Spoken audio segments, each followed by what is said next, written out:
This week's edition of the Royal Report is proudly brought to you by Tinta-Car Home and Office.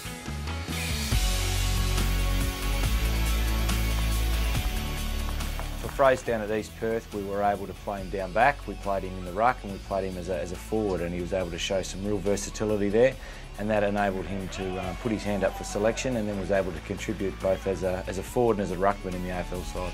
This is for his first goal in AFL, and he squeezed it in.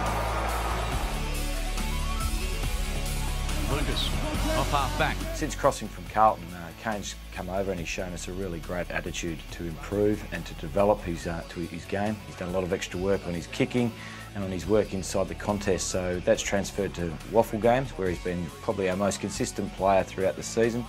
He's been right on the cusp of AFL selection probably for the last couple of months of the year. His attitude's been fantastic, and I've really liked seeing the growth in Kane as a footballer.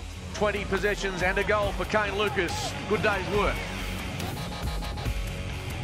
Puts it high to the block. That's a very good mark. Tommy Barras. It's been an enormous year for Tom. He started the season playing waffle reserves and ended up playing a couple of AFL games along the way, so he's progressed really nicely through the season. He's done a lot of work with Adrian Hickmott and Martin Nikoski, our two backline coaches, and he's taken his game to another level with his positioning as a defender, his ability to kill the ball in the air and take strong contested marks, and his ball use has really improved. So he's been rewarded with AFL games.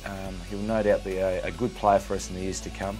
But again, it comes back to a really strong pre-season and an attitude to improve.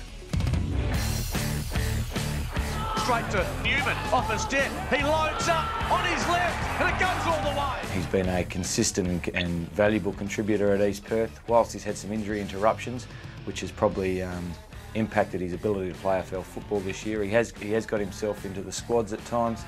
He returned on the weekend and showed his ability to impact the game. He applies terrific pressure around the football, can hit the scoreboard, and there's a lot to like away about the Muzz's approach this season, given the circumstances that he came to.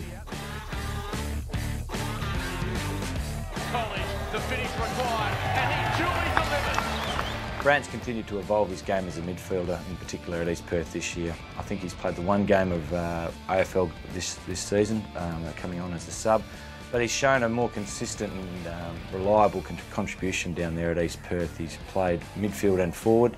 His ability to win the contested ball and to surge it forward has been really important. And when he goes forward and provides good options for kickers coming inside 50, he's a valuable contributor down there, and there's a lot to like the way Moose has improved his football this season. A touch of class from the Eagles listed player.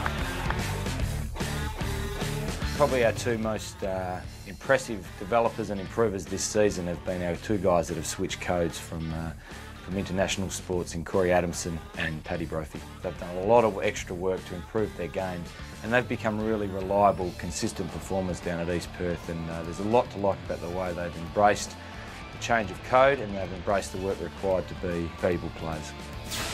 This week's edition of the Royal Report was proudly brought to you by Tinta-Car Home and Office. Visit their website at tintacar.com.au.